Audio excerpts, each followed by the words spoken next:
寒い夜に迷い込んできた子猫のちーちゃんも半年が過ぎて、のびのびと暮らしています。お腹を上にして無防備な姿を見せてくれるようになりました。誰もいじめる子もいないので、とてもくつろいでいるのがわかります。そしてだんだんとおてんばさんになってきました。大好きなちびすけくんがゆっくりとくつろいでいるのを見かけると戦いを挑みます。保護した時に震えていた子猫とは思えないおてんばぶりです。ちびすけ君がおとなしいのを良いことにやりたい放題です。体もすっかり大きくなってちびすけくんに近い大きさになってきたので、遊びたくって仕方ないのです。何度も何度もちびすけくんに挑みます。うるさいなぁと相手にしなかったちびすけ君もだんだんと我慢の限界が近づいてきました。ちびすけくんの反撃を受けてプロレスが始まりました。ちーちゃんの思うつぼです。ちびすけ君が本気を出さないのを分かっているから楽しくて仕方ないようです。しばらく暴れていましたが、ちびすけくんが寝てしまい、とこ母さんがやってきたので仲良く寝ることにしたようです。相変わらずちびすけくんにひっついて寝ています。布団の上でも毛布に潜っても同じように横でひっついています。ちびすけも仕方ないので最近は一緒にいるのが普通になりました。そんなある日、玄関を少し開けた拍子にちびすけくんが飛び出し、家出してしまいました。毎日呼んでいても2日も帰ってこないので、ポスターを作って町内の各所に貼り出し、毎晩半径 100m くらいの範囲を大声で名前を呼んで歩き回りました。町内の方には迷惑だったと思いますが、このことで探しているのを知っていただくことにもなりました。どこかあさんも心配そうです。ちーちゃんも部屋のあちこちを探しています。もう11月に入り、朝晩はとても寒いのに、どこへ行ったのかとても心配です。事故に遭わないように祈りながら毎晩呼びかけが続きました。ちーちゃんも私に甘えながらどこか不安げです。毎晩の呼びかけを聞いてくれていたらよいのですが、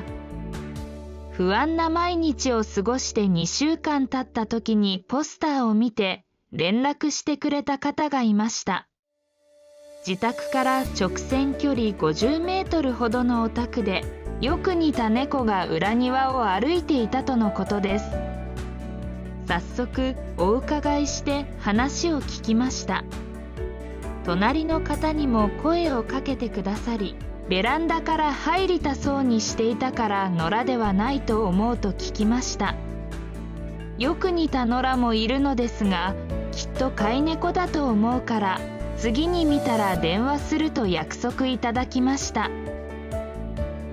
その日も毎日ご飯を食べに来てくれる野良ちゃんが現れました。この子にちびすけを見かけてたら帰るように言ってねと話した次の日に、数軒隣の人が探している猫が我が家のガレージにいますよと伝えに来てくれました。すぐに走って行ったのですが、もう姿はありませんでした。仕方なく自宅に戻ると、なんと玄関で待ってるのはちびすけくんでした。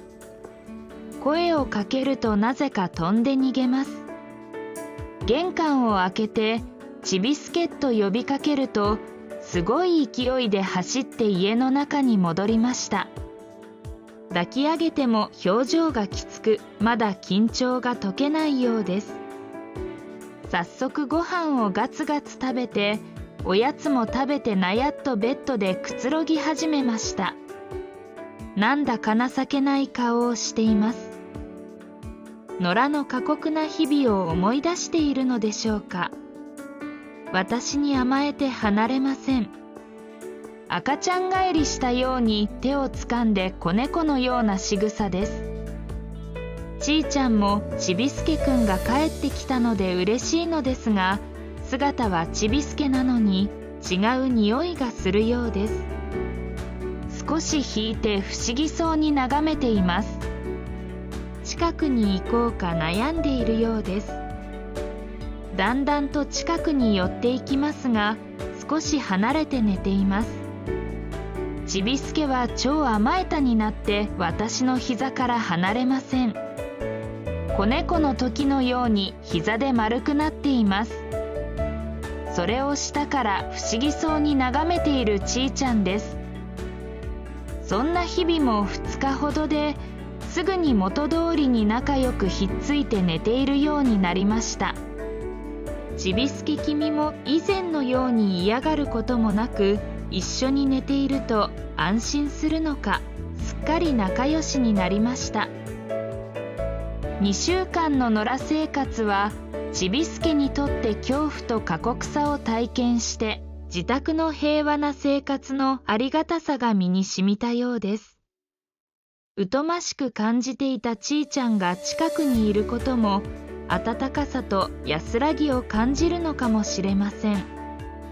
無事に戻ってくれて本当に嬉しいです。また普段は挨拶くらいしかしない近所の方々の親切も身をもって感じた出来事です。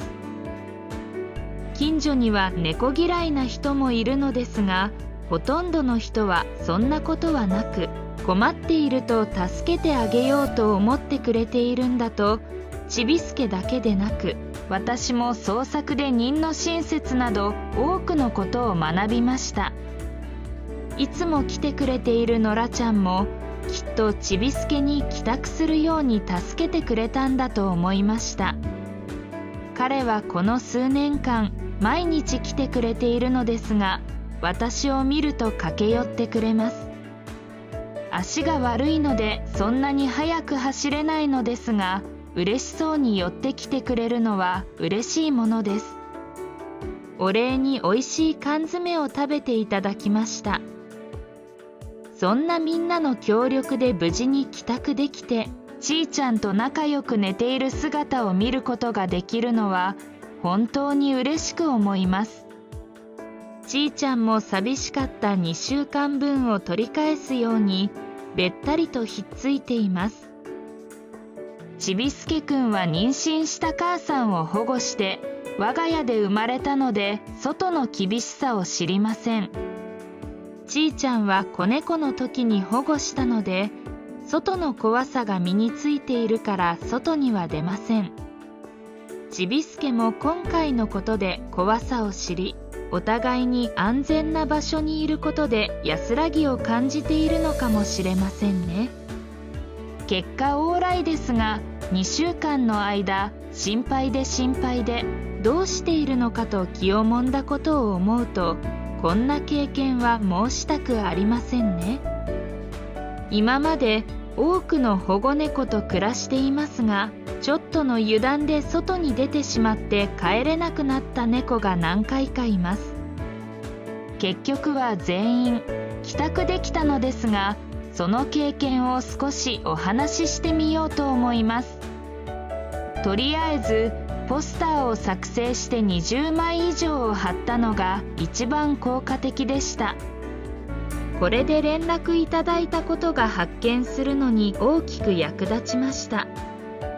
そして決して諦めないことでした。毎晩夜に大声で名前を呼んで歩き回りました。少し恥ずかしいのですが、声を聞けば気がついて、その方に来てくれる可能性があります。猫も鳴いて知らせているのですが、怖いから小さい鳴き声なので人間には聞こえないのです。呼びながら半径100メートルくらいの範囲を歩き回り、自宅に戻ることを繰り返すことで、帰る方向がわかるのではないかと思います。また、子供たちにお願いするのも効果的です。彼らはよく見ていて家の隙間や茂みのある場所もよく知っています。どこにどんな猫がいるかもよく知っているです。これらの助けで全員が帰宅できたのも創作で学んだことでした。そんな冒険も終わりつつ、ちーちゃんにも日常が戻ってきました。相変わらず私の膝に乗って甘える毎日です。表情から不安も消えて、ちびすけがいる毎日で安心しているようです。保護して1年が経ちましたが、すっかりレディの雰囲気を醸し出していますが、甘えたと怖がりが同居する性格は変わらず、私の膝とベッドでちびすけと居眠りする日々が続いています。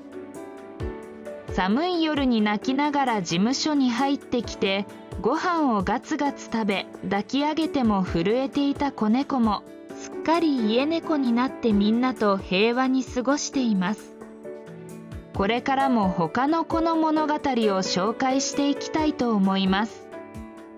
ご覧いただいてありがとうございます。チャンネル登録していただけると嬉しいです。